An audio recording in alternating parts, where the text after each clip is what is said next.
नमस्कार दोस्तों, आप सभी का बहुत बहुत स्वागत है। हमारा BNN एस्ट्रोलॉजी का कोर्स 20 सितंबर, KP एस्ट्रोलॉजी का कोर्स 20 अक्टूबर और कंप्लीट मैरिज एस्ट्रोलॉजी का कोर्स 1 अक्टूबर से शुरू होने वाला है। जो भी फ्रेंड्स कोर्सेज़ को ज्वाइन करना चाहते हैं, इस अपॉर्चुनिटी को अवेल करना चाहते हैं, वो हमारे व्हाट्सएप नंबर 9013798899 पर रजिस्टर कर सकते हैं।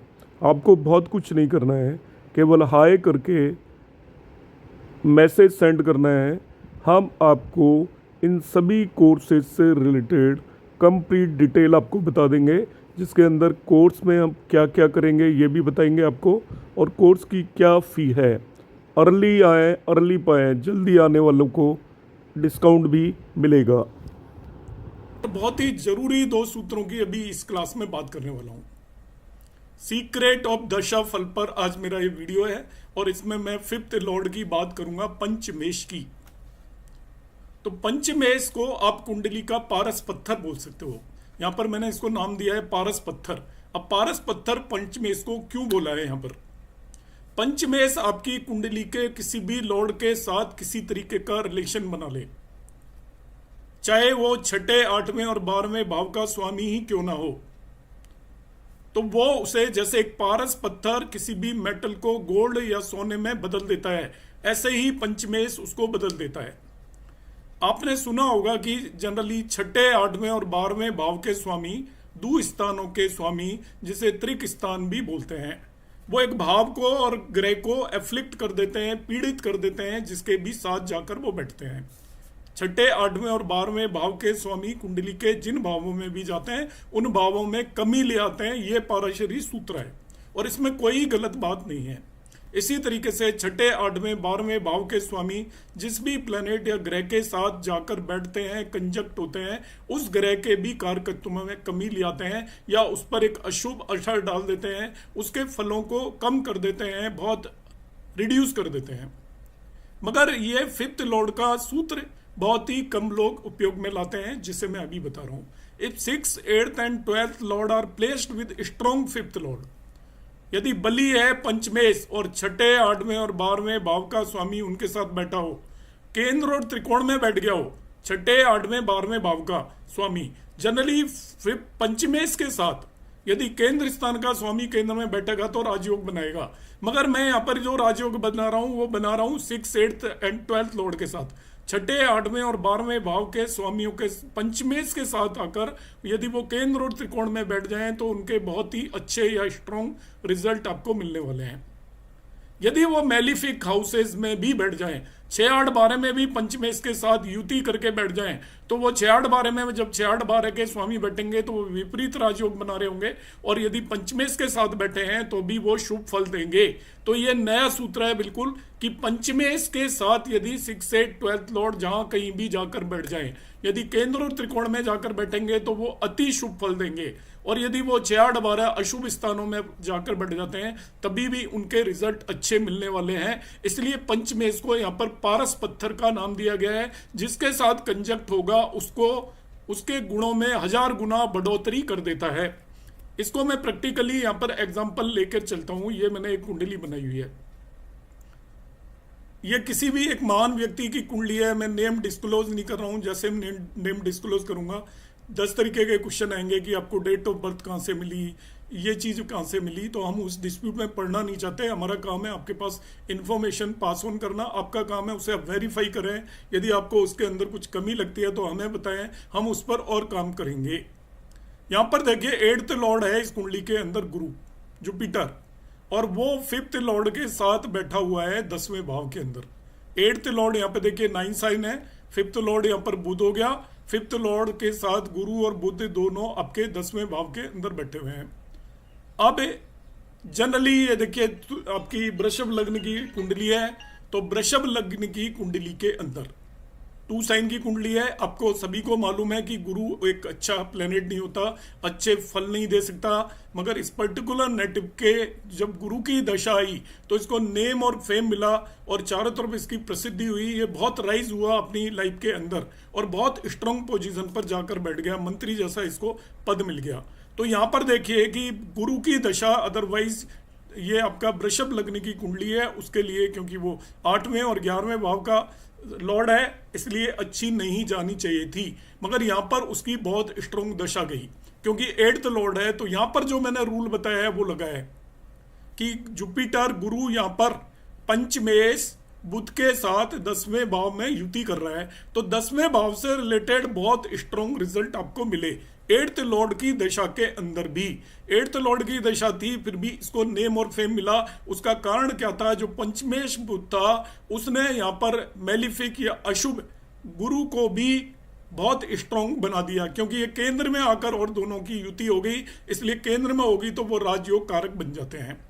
यहाँ पर देखिए whenever 5th Lord is strong, यदि 5वें भाव का स्वामी स्ट्रांग हो तो वो आपको बुद्धि देगा, दुनियादारी सिखाएगा, आपके अंदर एक्सपीरियंस देगा, तंत्र मंत्र की पावर देगा। पंचमेश में एक खास बात होती है, वो आपके अंदर विल पावर देगा, डिटर्मिनेशन देगा, कोई भी काम करने की आपके अंदर इच्छा शक्ति देगा।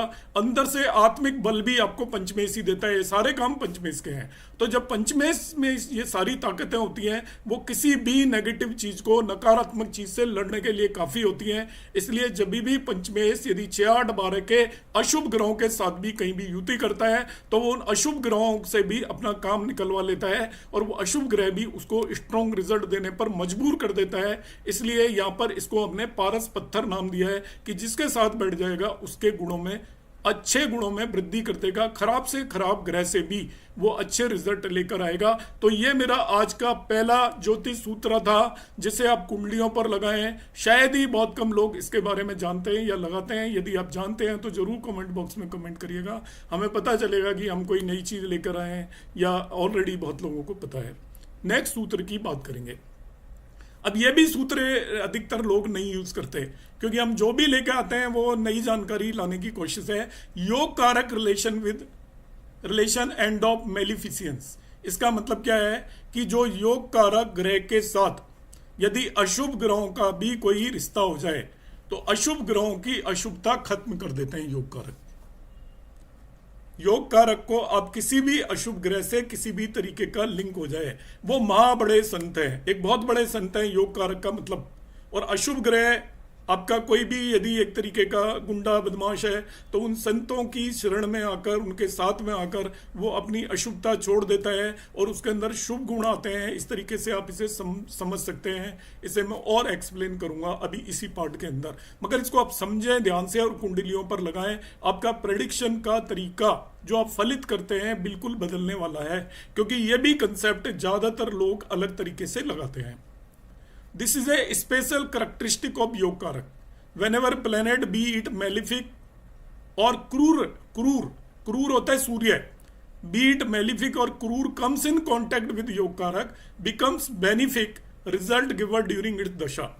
तो हिंदी के दर्शकों के लिए मैं बता रहा हूं कि जब भी योग कारक प्लेनेट अशुभ या क्रूर ग्रह से भी यदि युति कर लेता है या उससे किसी तरीके का रिश्ता बना लेता है तो वो क्रूर ग्रह भी मजबूर हो जाता है अपनी दशा के अंदर अच्छे रिजल्ट देने के लिए। तो योग कारक का रिश्ता आपकी कुंडली में किसी से भी क्यों ना हो जाए, चाहे वो आपको रिजल्ट देने के लिए मजबूर हो जाएगा, बेटर रिजल्ट देने के लिए मजबूर हो जाएगा, ये आप चीज मानकर चलें। तो योग कारक का रिश्ता किसी भी प्लेनेट से हो जाए, दिस द कॉम्बिनेशन। तो इसको ध्यान में रखें कि योग कारक अशुभ के साथ 6, 8, 12 के लॉर्ड के साथ कंबाइन हो गया तो हम क्या करते हैं कि 6, 8, 12 का लॉर्ड उल्टा योग कारक के रिजल्ट कम कर देगा। हम इस तरीके से इसको इंटरप्रेट करते हैं। मगर योग कारक के साथ कोई भी अशुभ ग्रह आ जाए तो आप उस तरीके से मानकर चलें कि वो योग कारक की वजह से वो अच्छे फल देने के लिए मजबूर हो जाएगा। योग कारक उसको फोर्स करेगा। योग कारक के अंदर इतनी ताकत होती है कि वो कुंडली के सभी ग्रहों का सुपर पावर होता है, वो किसी के भी दबाव में नहीं आएगा और सबको अपने दबाव में लेकर आएगा। इस तरीके से माना। Malefic 6, 8 and 12th Lord can not afflict योग कारक। 6, 8, 12 के स्वामी योग कारक प्लेनेट को अफ्लिक्ट नहीं कर सकते, पीड़ित नहीं कर सकते। यदि कुछ करेंगे तो ज्यादा से ज्यादा उसके रिजल्टों में थोड़ी कमी आती है, मगर होता बेसिकली उल्टा है कि योग कारक उन्हें अच्छे रिजल्ट देने के लिए फोर्स करेगा, जबरदस्ती करेगा कि वो अच्छे रिजल्ट दें। तो आज ये जो दूसरा कॉम्बिनेशन है वो मैं फिर से रिपीट कर रहा हूं, जब भी योग कारक ग्रह उसके कांटेक्ट में, उससे रिलेशन में, उससे सहयोग में जब भी आपके अशुभ ग्रह आएंगे तो अशुभ ग्रहों को अच्छे रिजल्ट देने पड़ेंगे, ना कि अशुभ ग्रह योग कारक के रिजल्ट को नेगेट करेंगे। जबकि लघु पाराशरी में हम इस तरीके का पढ़ते हैं, मगर ये मैं जो आपको रूल बताऊं ये प्रैक्टिकल रूल है जो अभी आज मैंने आपको ये बताया है। इसको एक एग्जांपल से मैंने यहां पर समझाने की कोशिश की है। कोरिएंडर या धनिया जो आपका मसाला होता है, स्पाइस होता है, हम डोमेस्टिक स्पाइसेस में इन्हें यूज करते हैं। ये इसकी सबसे डोमिनेंट फ्रेग्रेंस होती है, सबसे ज्यादा इसकी खुशबू होती है, इसका असर होता है। तो यदि आप कितने ही मसाले डाल रहे हैं, यदि उसके अंदर आपने धनिया ज्यादा डाल दिया तो वो धनिया सभी मसालों को दबा देगा और उसी का फ्रेग्रेंस सबसे ज्यादा निखर के आएगा। तो आपने देखा है कि सब्जियों में ऊपर से धनिया डाला जाता है हरा, और उसकी फ्रेग्रेंस सबसे ज्यादा आती है। तो योग कारक आपकी कुंडली का धनिया है कि आप कितने ही बाकी प्लेनेट नेगेटिव और पॉजिटिव जो भी रिजल्ट देना चाहें वो दें, मगर योग कारक के संपर्क में आ गए तो योग कारक उन सभी के बुरे प्रभावों को दबा देगा और उनसे अच्छे रिजल्ट लेकर आएगा। तो this is the second one combination. यहां पर मैंने एक कुंडली ली हुई है, तुला लग्न की कुंडली है ये। तुला लग्न की कुंडली में आप यहां पर ध्यान से देखिएगा, गुरु यहां पर फिर से फंक्शनल मेलिफिक है। मैंने इंटेंशनली ली है कुंडलियां, पिछले एग्जांपल में मैंने वृषभ लग्न की कुंडली ली थी, अब तुला लग्न की कुंडली ली हुई है। गुरु इसके अंदर फंक्शनल मेलिफिक प्लेनेट है, क्योंकि वो तीसरे और छठे भाव का स्वामी हो गया। तो एज पर लघु पाराशरी वो अशुभ ग्रह आ गया फंक्शनल। मगर गुरु की दशा इस आदमी के लिए एक्सीलेंट थी, जैसा मैंने पिछले एग्जांपल में दिया। जैसे गुरु की दशा हुई, ये पर्सन चीफ मिनिस्टर बने, चीफ मिनिस्टर पहली बार एमपी बने, मेंबर ऑफ पार्लियामेंट। फिर एमपी से फर्स्ट टाइम ही इन्हें कैबिनेट मिनिस्टर की पोस्ट मिली, और ये गुरु की दशा थी। जबकि गुरु की दशा के लिए हम यहाँ पे कहेंगे ये तीसरे और छठे भाव की दशा है, तो ये इलेक्शन में तो विन कर सकते हैं छठे भाव की दशा में, मगर इतना राइज तीसरे और छठे भाव की दशा नहीं कर सकती। रीजन क्या है उसको समझे आप। इसको योग कारक शनि एस्पेक्ट कर रहे हैं। इस कुंडली के लिए शनि योग कारक है, चौथे और पांचवें भाव का स्वामी है, और उच्च का होकर लग्न में बैठा हुआ है। अब उच्च का लग्न में होकर तीसरी दृष्टि से गुरु को देख रहा है, तो योग कारक सैटर्न इसको देख रहा है। इसलिए आपका योग कारक ने इस जुपिटर को, जिस कुंडली के लिए अशुभ था, अच्छे रिजल्ट देने के लिए कंपेल कर दिया। और भी इसमें हालांकि गुरु पर और पॉजिटिव एस्पेक्ट है। यहां पर हम देखते हैं ध्यान से इस कुंडली को, तो जो आपका चंद्र लग्न का जो लॉर्ड है, चंद्रमा का जो लॉर्ड है मंगल, चंद्रमा वन साइन में उसका लॉर्ड मंगल है, वो भी इसको एस्पेक्ट कर रहा है। तो चंद्र लग्न का स्वामी भी इसे एस्पेक्ट कर रहा है। फर्दर इससे त्रिकोण के अंदर सारे मेन प्लेनेट आकर बैठ गए हैं। इस प्लेनेट से गुरु से त्रिकोण में यदि देखोगे 1 2 3 4 5, त्रिकोण मतलब पांचवा भाव, पांचवा नवा। तो पांचवें भाव में इसमें आप ध्यान से देखो तो सूर्य बैठा है जो कि लाभेश है इस कुंडली के लिए, बुध बैठा है जो कि भाग्य से इस कुंडली के लिए, और लग्नेश भी आकर बैठ गया है इस कुंडली के लिए। तो सारे शुभ ग्रह यहां से गुरु से त्रिकोण स्थान में है। जब भी किसी ग्रह की दशा चल रही होती है तो उसके त्रिकोण स्थानों के अंदर यदि शुभ ग्रह बैठे हों तो उसको अच्छे रिजल्ट देने पड़ते हैं। तो यहाँ पर ये मैं इसमें दूसरा सूत्र भी बता रहा हूं, किसी भी ग्रह की दशा चल रही हो उसे त्रिकोण स्थानों में यदि शुभ ग्रह बैठे हों तो भी वो उसको अच्छे रिजल्ट देने पड़ेंगे, कंपेल होना पड़ेगा रिजल्ट देने के लिए। तो यहाँ पर ये मैंने एक्सेप्शंस आज की क्लास में आपको बताएं। आप अपनी कुंडलियों पर लगाएं। आपको मेरा वीडियो कैसा लगा कमेंट बॉक्स में कमेंट करना ना भूलें, कमेंट करने में कंजूसी ना करें। आपने 10 मिनट तक यदि वीडियो देखा है तो 1 सेकंड आप जरूर लगाएं। आपको पसंद आए तो इसको पसंद करें, और चैनल अभी तक सब्सक्राइब नहीं किया है तो आप चैनल को सब्सक्राइब कर लें, क्योंकि हमारे चैनल पर जो जानकारी है आपको वो यूट्यूब चैनल्स पर नहीं मिलने वाली है। नमस्कार, धन्यवाद।